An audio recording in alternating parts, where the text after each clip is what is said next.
Can the New Orleans Saints do what they failed to do in each of the last two seasons and beat the Philadelphia Eagles in Philadelphia? Breaking it all down. We got all of that and a little bit of lanyard for you on today's episode of Locked On Saints. You are Locked On Saints, your daily New Orleans Saints podcast. Part of the Locked On Podcast Network, your team every day.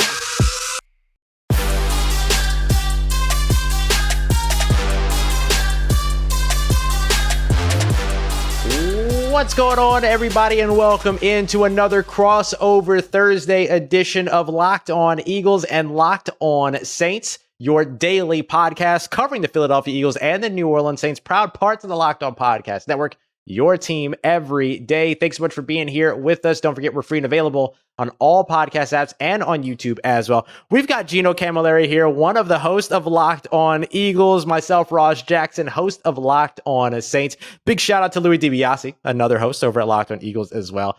We appreciate you very much for making us your first listen of the day every day here on Locked On Eagles and Locked On Saints. Today's episode of Locked On Eagles and Locked On Saints, brought to you as every crossover Thursday, is from our good friends over at Prize Picks. Prize Picks is daily fantasy made easy. All you have to do is pick 2 to 5 players, choose whether or not they're going to score more or less than their Prize Picks projection. You get those right, you get up to 10 times your entry back. Takes you about 60 seconds to enter. Super easy.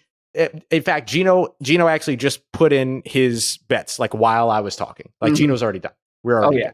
Gino's ready to take home. Yeah, Gino's ready to take home some cash, and you should be too. And Locked On Eagles and Locked On Saints listeners can get a 100% instant deposit match of up to $100 by using the promo code Locked On over at prizepicks.com. Once again, that's promo code Locked On. On today's episode, we're going to be breaking down this New Orleans Saints Philadelphia Eagles matchup, third year in a row. We'll go through our predictions, our key matchups, and as we always do, the biggest story. And Gino, I think the biggest story is kind of the same for both of these teams. But from your perspective, what are you watching for the Philadelphia Eagles? I think it's easy. It's Jalen Hurts right now. The biggest question is Jalen Hurts going to play? And the way that Nick Sirianni and Jalen were talking last week, it seemed that he had a chance to play against the Cowboys. And then we're sitting here a week later saying, is he even going to play against the New Orleans Saints? And yeah, we're holding our breath here right now. And this is one of those situations where it's very reminiscent to 2017, and the Eagles fans will remember this. We had mentioned it on our show yesterday that things weren't great and dandy like they were in the beginning of that Super Bowl run season where you're off to this hot start and then Carson Wentz goes down. And we had this conversation where people were saying, is Nate Sudfeld going to start a playoff game over Nick Foles? And you don't even have the 1 seed locked up, and you play in this mishmash game on Christmas against the Raiders. You finally lock it up, and then you're saying, oh, we forgot all about that mayhem because you won the Super Bowl, right? And that's inevitably what the goal is. And is your goal to beat New Orleans, a team who is fighting for their division right now, to lock up the number 1 seed? Absolutely, because you can't look ahead in the NFL, and there's only one game after that. So if Jalen can play, he 100% should go out there and play. But if not, you go back to Gardner Minshew, who in a game on the biggest stage of the year, on the biggest stage in front of a national audience, rather, he goes out there and battles with Dak Prescott and only loses by 6 points in a game where the Eagles turned the ball over 4 times. Their defense couldn't get off the field. What more could you ask for Gardner? And regardless of the quarterback that is going to play in this game against the Saints, it has to come down to the defense, Ross, because for as many good playmakers as this defense had, a national audience just saw them and said, hang on a second, this is a team we're talking about being the number 1 in the NFC right now? Yeah, good point. Good point, for sure. Yeah, that defense wasn't necessarily what it's kind of been able to be all throughout the season. Of course, the New Orleans Saints playing a little bit of a role with the trade of C.J. Gardner-Johnson, who I'm disappointed isn't a part of the narrative this week, or doesn't look like he'll be a part of the narrative so much this week. With as I understand it, it seems unlikely he's going to make an appearance. Yeah, they have not activated him in his 21-day practice window yet, off of the injured reserve, still has that lacerated kidney to be concerned with. I would say that they'll probably wait until the playoffs for him to put him back into action, much like Lane Johnson, who also suffered an injury last week against Dallas, and potentially Jalen Hurts if they lock up the game this week, where they have the optionality to potentially sit him in week 18 against the Giants, and maybe even sit them an additional week and have them rest for a month before you get to that 1 seed in the divisional round in mid-January. Yeah, there's pluses and minuses to that, of course. I'm sure, but this guy's the MVP of the league. Like, he'll snap in, he'll be all right. But look, New Orleans Saints fans very familiar with lacerated kidney issues. Also, very, very familiar with the grades that are involved in that. Marshawn Lattimore has missed 10 weeks because of it. And so I agree that the biggest story for the New Orleans Saints as well, and the biggest name the biggest name for any quarterback that's not Tom Brady right now in the city of New Orleans, thanks to all of the swirling rumors around Tom Brady and Sean Payton, is absolutely Jalen Hurts. And the division between what it's like to play against Jalen Hurts and Gardner Minshew is exactly what the New Orleans Saints have been up against all season. They have faced so many mobile quarterbacks this year. If you look at ESPN's pass rush win rate, bottom of the NFL, 29%, absolute bottom of the NFL, but 40 sacks on the season in the top 10. So what does that tell you? It tells you a lot of mush rush for this New Orleans Saints defense. So they've done this against these teams consistently. Marcus Mariota, even Desmond Ridder, when they made the change over to him, facing all of these sort of mobile quarterbacks that they faced so far this season, Deshaun Watson last week, so on and so forth. They've done a lot of these things to where they're like getting back, they're sitting and contained, they're trying to take away the run lanes while also taking away the passing lanes, all these other pieces. And sometimes they've done it successfully. Deshaun Watson last week in a game where you absolutely needed the run. They did a good job there. But of course, Cleveland felt the pressure of that pocketbook. They threw the ball with him 31 times in very ill-advised environment to be throwing the football. But so the Saints got to take advantage of that. But when they're able to pin their ears back and come after the quarterback, they've been able to do that. So that's where Gardner Minshew comes in, although Gardner Minshew works off script extremely well. So there's a lot of sort of elements to this game that completely shift for the New Orleans Saints, even though Philadelphia probably isn't going to change a ton in terms of what they're running with these two guys. But, just a greater frequency of what you see with either one of them. So the Saints probably more equipped to take on Gardner Minshew than Jalen Hurts. Surprise, surprise, because that's probably the case for about 30 other NFL teams as well, I would imagine. Definitely so. And I think one of the underrated points that you have to look at with New Orleans when game planning for them and understanding who you're taking on, they have a quarterback room that does a pretty good job and has two guys that are very similar to the two that the Eagles have in-house. So when you're talking about scouting and getting those reps, you have Taysom Hill who could take Jalen Hurts' bulk of it. I know you're not going to get what Jalen Hurts is. Of course, he's a freak athlete in and of his own right. But then you have Andy Dalton on the other hand that you could toss in there. And hey, these guys have been practicing against mobile quarterbacks. They've been practicing against quarterbacks that are pocket passers. So for New Orleans, it shouldn't change their outcome. But for the Eagles, it definitely does change their approach a little bit. Because when you talk about the run game, what Dallas was able to do a lot last week was hone in on Miles Sanders. They knew when they were running, it's going to the running back.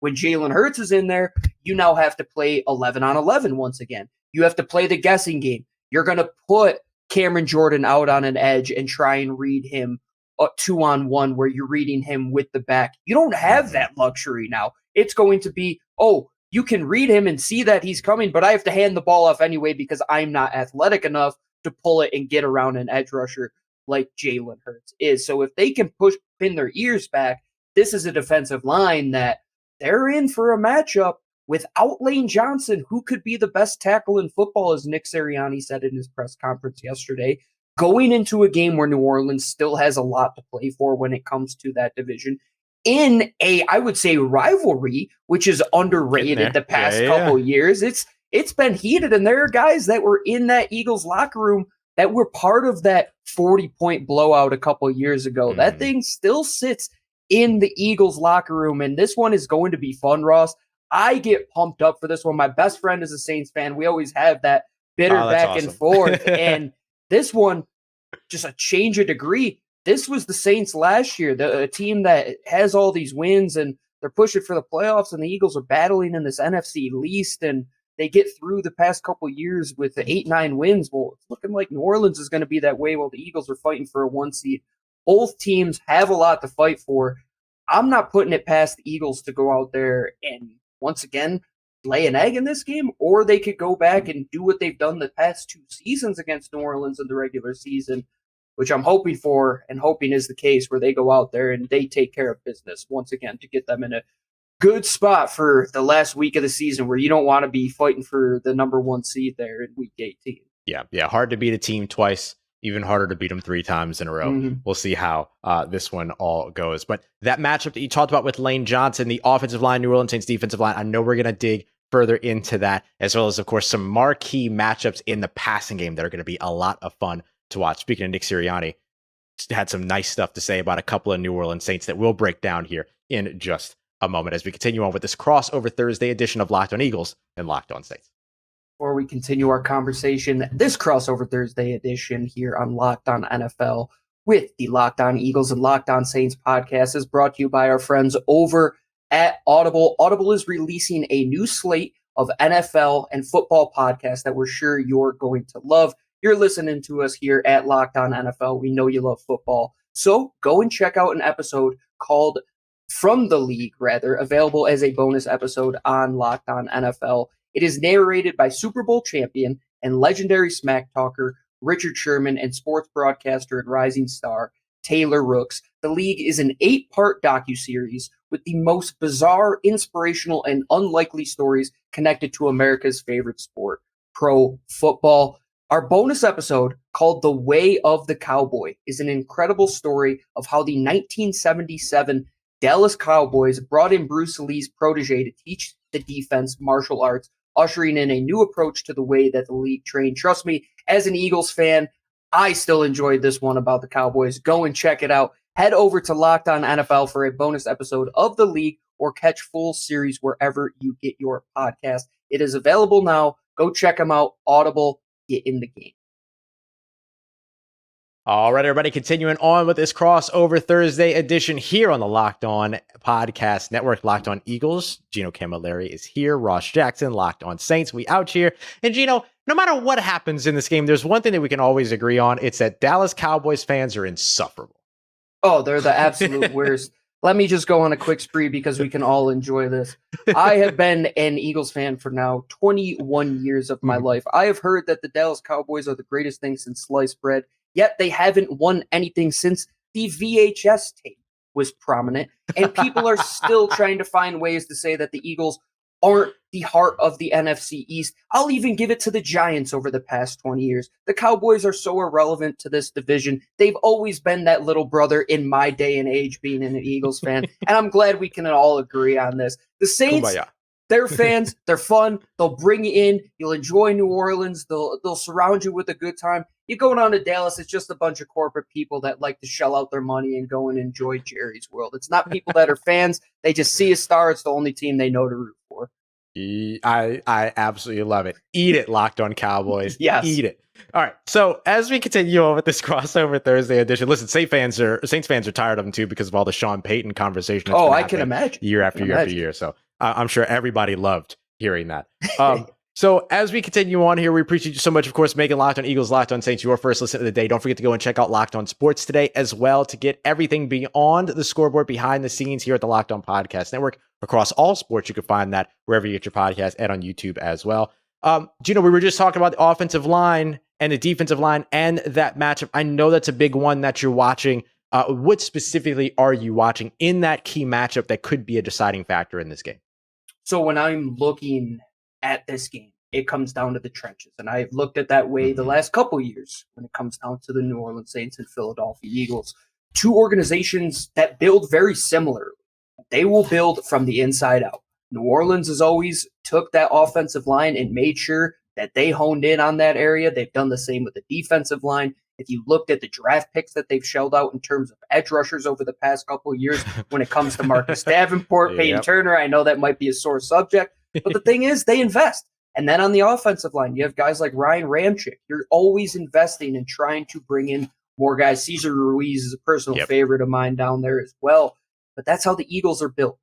And when you have one of those key components not in that line, you can see what it does to hinder the other four guys there. Because offensive line, it is about cohesion more than anything. When you don't have to worry about what the guy to the right or left of you is going to do, so you can focus on doing your job and not have to look out of your periphery to make sure things are okay. That's how it is when all five Eagles linemen are out there. But when Lane Johnson isn't healthy, the statistics have backed it up. He's been out of 14 games in his tenure with the Eagles. They've won 3 of those games. That is not very good. When it comes to the games where Lane Johnson is not at right tackle, whether they move Jordan Maile out of there, whether they have Jack Driscoll in his natural position, they haven't had success. And Lane has been a guy, he's been the heart and soul of that offensive line. For him to come back in the playoffs in 2 weeks for an injury that can sideline a guy for the rest of the year is crazy in and of itself. But when he's not on the field, yeah, it's great to look 2 weeks down the road, but they have to figure out an answer. Because if Cam Jordan is lining up on the right side and he's going against Jack Driscoll, you're probably going to send Dallas Goedert to his side more often than not to add a chip block there. You're probably going to have to move Miles Sanders or whatever running back is there. Miles Sanders didn't practice today, so be without him. That could hinder your pass protection more than anything. Yeah. And if you're going to put 2 to 3 pieces of your offense and commit them to taking away Cam Jordan and making sure he doesn't ruin your game, which you should do if you are a smart offensive coordinator, it's going to come at the downfall of Lane Johnson not being in this game. So everything else is good. Your left tackle's fine. Your left guard, your center, your right guard.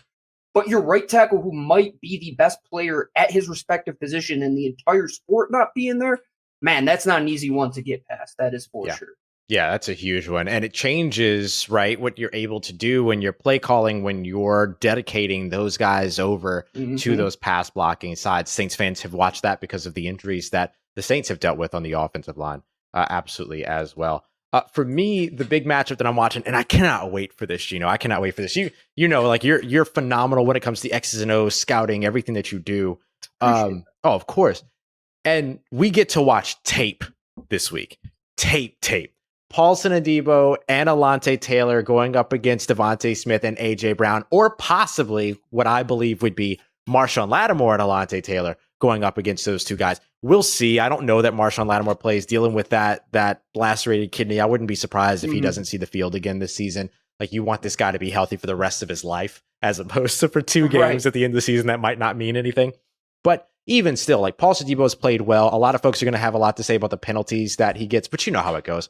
When you play in a system that is physical, that demands you to be a man coverage, press man corner, not a lot of that match stuff that everybody's doing around the NFL. This is what Dennis Allen calls big boy football.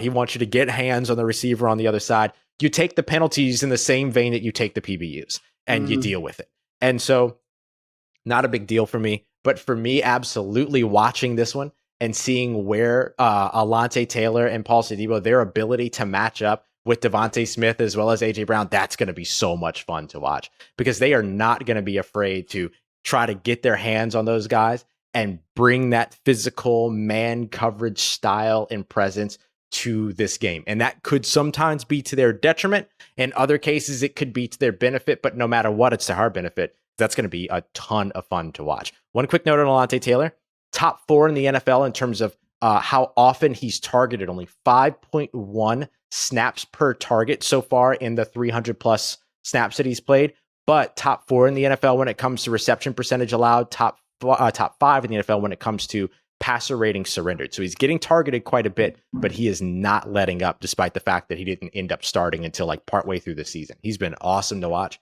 and I cannot wait to watch these 4 guys in this matchup. I would even add in the addition of Dallas Goedert and who's going to cover him on the back end. The combination of Marcus May, Tyrann Mathieu, you could throw them in there. And expect people to be a part of that too. Bradley Roby, who has made his money around the NFL the last, I feel like he's been playing for 15 years, this guy. Lou and I brought him up. He's a weapon that you can't forget about either, because all of those players that you mentioned and the way Dennis Allen schemes them up, he's going to put his best guys against your best guys. And if we get beat, so be it. For Eagles fans, we are dying to see our defensive coordinator do that, especially after last week when Dallas went 24 for 24 in the air against zone coverage. You talk about how a defense should be structured. It should be exactly that. Yeah, A.J. Brown and Devonta Smith and Dallas Goedert, will they win one-on-one matchups? But so will Paulson Adebo. So will Alontae Taylor. They are going to get theirs. And Paulson, I think that's a great matchup for A.J. Brown, somebody who's big, long, physical. He can get you in the open field when it comes to his long speed. Then you have Alontae Taylor. Talk about somebody who's quick twitch and could keep up with a route runner like Devonta Smith. That Monday, when you go back and watch that tape, exactly like you're talking about, Ross, that's what it is made for. These young guys, you talk about Paulson and Alontae, you'll look back probably 3-4 years down the road and look at these moments as those teaching moments where these guys elevated to that next step because they had these matchups earlier in their career. Yeah. And for wide receivers that are experienced, these are the ones you want. You want somebody that's hungry, that's not going to sit on their hands and sleep on their laurels. They're going to give you everything they have. And we know in this game when Gardner Minshew is out there, they're probably going to test you a little bit. They're probably going to get in your face, jam you at the line of scrimmage, make you beat them one-on-one. And when you look back at the end of the day, whoever won those matchups, it was because they got the best of their opponent and let the best man win. That's what I love about Dennis Allen. You're always going to get the best out of him. It's not going to be boring, bend, don't break like I watch every week with the Eagles. It's going to be exciting, and I'm sure some turnovers will come out of that just because of the way they play. Saints fans would love to see some turnovers because there have not been a lot. There have not been a lot for New Orleans. Bottom of the NFL turnover one of the worst in the league, turning it over 4 teams in the past couple I see. Weeks. So there you go. Well, hopefully they'll be able to capitalize a little bit on all that. But this is going to be a super fun matchup. I love these types of matchups where like these 4 guys, the needle can't go down for them because the competition is so good across from them. So at any point, any win that they get only benefits them. Any loss that they have, it's like, okay, I understand. Like you're going up against really good. Yeah, right. Yeah, it's really good, really good competition. So I'm all about all of that for all these guys. And I think some of that exists for Devonta Smith and A.J. Brown up against Paulson, Adebo, and Alontae Taylor as well, just because the physical play style is so unique. They don't shadow, they'll play sides. So you're always going to get a fresh perspective every time you go up against them. So I'm really looking forward to it. That's going to be a ton of fun. Coming up next, Gino and I are going to get into our predictions. Will the New Orleans Saints finally get a win against the Philadelphia Eagles the way that they haven't since 2018? Or will the Philadelphia Eagles make it 3 in a row? We're going to be breaking that down as we continue on and wrap up this crossover Thursday edition of Locked On Eagles and Locked On Saints. Today's crossover Thursday episode, is brought to you by Bet Online. We're going to be discussing our predictions here in a little bit. The Philadelphia Eagles right now favored in this matchup -6. And then you have a bunch of other matchups that you can also find over at Bet Online. You can find the spread, you can find the line, you can find the over/under, and that is just the NFL games. There's also year-end rewards or awards, the NBA, the MLB, the NHL. I'm surprised they don't have pickleball yet, Gino, but I know that they will eventually. There's esports. There's so much more for you to go and check out. All the odds, lines, props, news, scores, whatever it is that you're looking for. And we know you love sports podcasts because you're listening or watching this one. They've got sports podcasts for you as well, so you can get all caught up. And it's the easiest way to get all caught up with all of the trends and action out there. So make sure you go and check them out today over at betonline.net. Whether you go on your desktop, your mobile device, whatever, you'll be able to find it at betonline.net, where the game starts. This episode is also brought to you by our friends over at the National Highway Traffic and Safety Association. Did you know that driving high is considered driving under the influence? That's right. Driving under the influence of marijuana is against the law in every state, even states where marijuana is legal. I live in Colorado. I know. Don't do it, people. It's not safe. That means that driving high could get you a DUI. Listen to that. Driving high could get you a DUI. And if you think law enforcement officers can't tell when you're driving high, you're wrong. Your friends could tell, your coworkers can tell, and even your parents can tell. Everyone can tell. So what makes you think that law enforcement officers don't know when you're driving high?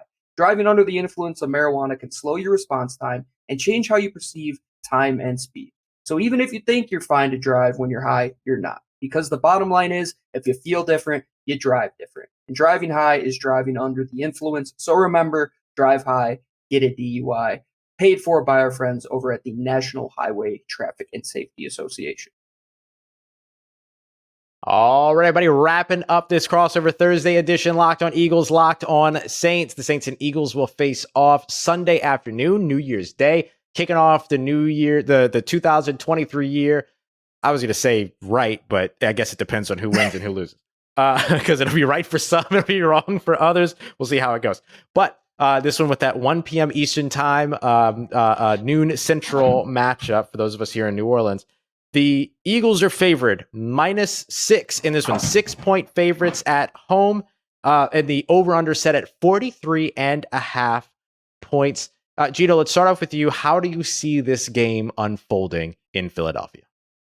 Just like last week, I think the over-under is incredibly low. I think the Eagles are still apt to score points, and I think the way that the Eagles defense has just been sitting back and not really pressuring quarterbacks that they should be getting to, that New Orleans is going to score some points. I think that line is pretty spot on. The Eagles, they would be, what? If they were on the road, -3. They're at home, 6 points. They got Jalen Hurts, probably -9. I think the 6 is a pretty spot-on number. I would say 30-24 is somewhere where I'm going to go. Either way, I think the Eagles do cover. I think they get the win. I think they get the 1 seed. But at the end of the day, there's one thing that is just bigger than it all, and that's Howie Roseman. And the fact that they can rest easy knowing that if they beat the Saints, they could get a top 10 pick next year, Ross, and that's what this game matters for. I don't care about anything else. I was wondering what we were going to bring to it. We're going to get there. Howie Roseman, he is the king of the castle there at NovaCare Complex. If they have to win to make sure that they get the 1 seed, it all doesn't really matter. If they win, they're going to get a higher draft pick, and that's what it comes down to. So we knew that was going to be the one thing that we had to talk about before this day ended.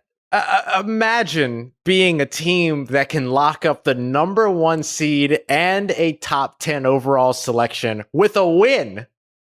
Insane. It's wild. It's absolutely wild. And you know what? Good for you, Gino. You deserve it, man. You deserve it. Like it's such I think Howie deserves it. The guy has been through so much. Yeah, that's true too. I think both of our general managers might not get the respect that they have deserved, because even though this year has been rough, I mean, New Orleans has been pretty fun to be around the last, 10, 15 years or so. Oh, yeah. That's how it's been with Philly as well. If there's a bad team, you can know the next year they're probably going to step up and turn it around. And even with New Orleans, you're still fighting for a playoff spot that realistically could happen. And regardless of what the record says, you're a team that puts yourself in a position to be in important spots in late months in the year. And that's what you should be looking for if you're a football fan. That's the thing. One of the things I kept talking about all season was it's one thing to be bad, it's another thing to be boring. And as long as the Saints aren't boring, then it's not as bad as it could be, Denver. And so if you look at where the Saints are here, they are far from boring. They're still in the fight here. And this is a great matchup to watch for sure. I actually have this game coming in under. I really do. Okay. I think that the defenses end up having a pretty big game here. The Saints haven't allowed over 20 points in about 4 weeks now. I don't know that they are able to maintain that, especially if Jalen Hurts is playing. But I do think I offset the top of what that scoring can be because of how good the defense has played. And if you get Marcus May back this week, Tyrann Mathieu played an outstanding game last week. We talked about the corners, the linebackers, all these other guys. You get Pete Werner back this week. That obviously has a big benefit as well. And I do think that Philly's heavy zone approach, if they go that way, that nugget that you dropped of Dallas going 24 of 24 against Philly zone, that's a huge one for New Orleans Saints fans to follow, because Chris Olave and Rashid Shaheed, the top 2 wide receivers for the New Orleans Saints, are excellent against zone. They find those pockets. They find those little holes in the zone. They're great coming back to the quarterback as well. So look for all of that to help them matriculate down the field. And then that's where a guy like Taysom Hill and hopefully now Alvin Kamara, it looks like they finally kind of like crossed over that hump that they needed with Alvin Kamara, getting him a little bit more involved in space to be able to put some points on the board. So I do think that this game comes in under, but I do think I have a similar score as you. You had mentioned it being a 6-point spread. I have it as a 6-point win for the Eagles as well. I've got it at 23-17. That's fair. Is the way that I have it locked up. So not as many points scored, but about the same thing. And I will say that if Gardner Minshew plays, I give the Saints a little bit more of an opportunity to win here. So maybe the gap closes a bit. Maybe even the score reverses. That's kind of the way that I would look at it, is that if the Saints win 23-17, if the Eagles win 23-17, I could see it going going that way. And I think that the team that has the ball last is trying to close the deficit or win the game with a touchdown and PAT. And it's a defense that ends up putting it away. I'm very excited for this matchup. I can't wait. Things tend to work out in the favor of the Eagles when it comes to this matchup in the regular season. When it comes to the playoffs, it tends to be New Orleans. I'm hoping things tend to be true and stick with history, because a win here for the Eagles would do wonders for allowing them to rest guys down the stretch, have the optionality that if you don't need to play Jalen Hurts after this week, you don't have to. Yep. But if he's healthy, folks in New Orleans, get ready to watch a kid who is playing some unbelievable football this year. It was a shame not seeing him out there last week, and it's just better for football as a whole to have Jalen Hurts on the football field. Yeah, absolute 100%, no hesitation. NFL MVP 2022. I've been saying it since like the second week of the season. The guy has been incredible. Your friend of Locked On Eagles there, Ross. He has been absolutely awesome and so much fun to watch. So I'm really looking forward to this matchup. I think this is going to push both of these teams to play the best that they have available to them. And that's just good football. That's just good football. We appreciate you so much for joining us for another episode, Locked on Eagles and Locked on Saints. For more, you can catch Gino and Louie every single Monday through Friday, covering the Eagles like nobody else can, every single Monday through Friday over at Locked on Eagles. Same thing with your New Orleans Saints over at Locked on Saints as well. Thanks so much for making us your first listen. We'll be back with more on our Friday episodes, breaking down this matchup even further, game plan, matchups, all the good things that you need to know. But you got some good stuff here in today's episode. Make sure you also go and check out Locked on Sports today as your second listen today. We'll be seeing you here soon. We appreciate you very much for joining us for another episode, Locked on Eagles and Locked on Saints here, proud part of Locked on Podcast Network, your team every day.